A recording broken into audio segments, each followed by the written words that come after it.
émission Les Croque Lecteurs. Nous avons aujourd'hui le plaisir de recevoir David Dao Ngam. Avant de commencer les questions, pouvez-vous vous présenter? Nickel.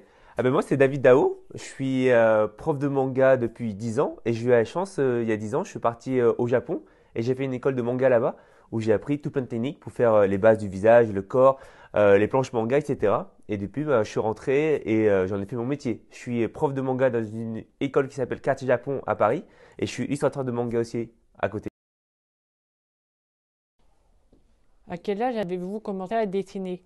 D'où vous est venue cette passion du dessin? Eh ben moi, je dessine depuis tout petit. Je suis la génération Club Dorothée et j'ai repris des personnages de manga qui passaient dans cette émission. Tu connais pas Club Dorothée, mais c'est une émission qui passait à la télé dans les années 90 où il y avait plein de mangas comme Dragon Ball Z, Sailor Moon, Nicky Larson, Olivier Tom, etc. Et j'ai recopié tous ces personnages-là. Après, recopier, c'est pas tricher, hein. On peut apprendre le dessin en recopiant, mais le piège, c'est quoi? C'est si tu recopies trop, tu auras du mal à dessiner tes propres personnages après. Et moi, c'était mon erreur, c'est que je redessinais que des personnages de manga que j'adorais. Mais quand on me demandait de dessiner un personnage de tête, bah, j'avais du mal parce que j'avais pas les bases, etc. Et j'ai dû faire cette école de manga au Japon qui s'appelle Ogaki School. Et j'ai appris les bases pour créer mes personnages manga maintenant. Et c'est ce que je fais maintenant, c'est que je crée mes personnages, mais je redessine les personnages que j'adore, mais à mon style, à ma façon. Vous réalisez de nombreuses illustrations de manga. Comment choisissez-vous le titre que vous voulez adapter? Comment j'ai choisi les personnages manga? Bah, en fait, c'est les personnages que j'adore, hein. C'est les personnages que j'adore. Je suis fan de manga, je lis des mangas et je regarde des animés depuis X années. Et je redessine les personnages qui me touchent et les passages qui me hype beaucoup. Et j'essaie de le redessiner, comme j'ai dit tout à l'heure, à mon style. Et je reprends un passage je le transforme avec une posture que je crée moi-même. Et, j'essaie de créer des émotions. Les émotions que j'ai eues à travers ces mangas que j'ai lus ou à travers ces animés, j'essaie de les représenter à travers mes dessins. Depuis quelques années, le manga est devenu un phénomène en France. Quels ont été les premiers titres que vous avez lus? J'ai pas commencé par les mangas, j'ai commencé par les animés, comme je disais tout à l'heure. J'ai maté Club Dorothée. Après, les premiers mangas que j'ai lus, ah là, ça remonte, hein. Je crois que c'était Fly. Fly. Alors, à l'époque, ça s'appelait Fly. Maintenant, c'est Dragon Quest et Dragon Ball. Dragon Ball. Les deux. Parmi les nombreux mangaka, y en a-t-il un dont vous affectionnez particulièrement le style?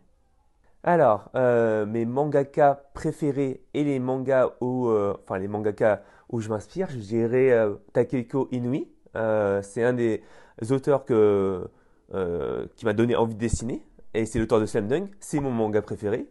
Je surkiffe son style. Il a un côté très réaliste et il arrive à juste quelques coups de crayon à nous transmettre des émotions. Pour moi, c'est tellement important de transmettre des émotions. Au-delà du dessin, du niveau dessin, c'est vraiment les émotions que tu vas créer pour que nous, on puisse s'attacher au personnage et qu'on puisse s'identifier, tu vois. Et ben moi, j'adore son style.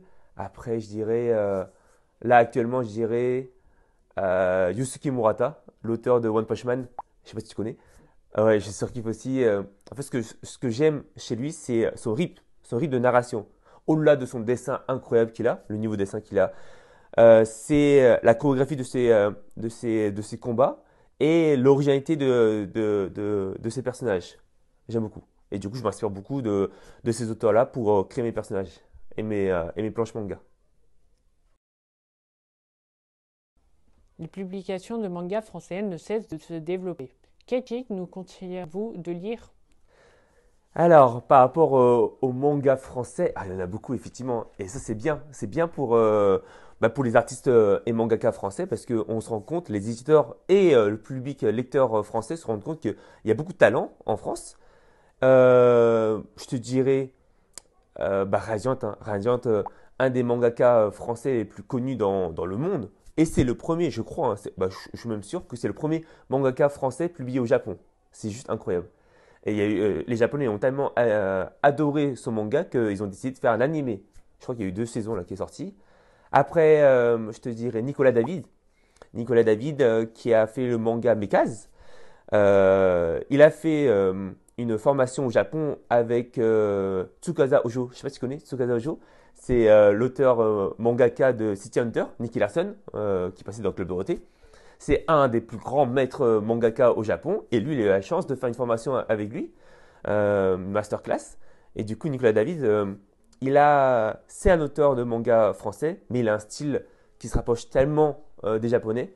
Quand tu vois son manga, Mekaz, on dirait pas que c'est un français. Tellement il a compris la narration japonaise et le style. Et du coup, ouais, je te le conseille. Là, prochainement, il y a un mangaka qui va sortir un manga qui s'appelle Reaper.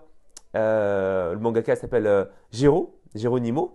Pareil, hein, lui, je le surkiffe. Hein. Je le surkiffe parce que en termes de rythme, un peu comme Yusuke Murata, il a un rythme vachement dynamique. Il arrive à enchaîner des transitions de cases qui est assez, qui est assez fluide, tu vois. Et Geronimo, l'année dernière, il a participé au concours Tezuka. Chaque année, il y a le concours Tezuka et l'année dernière, ils ont fêté les 100 ans. Et du coup, normalement, c'est un concours dédié aux Japonais. Là, ils ont ouvert au monde entier.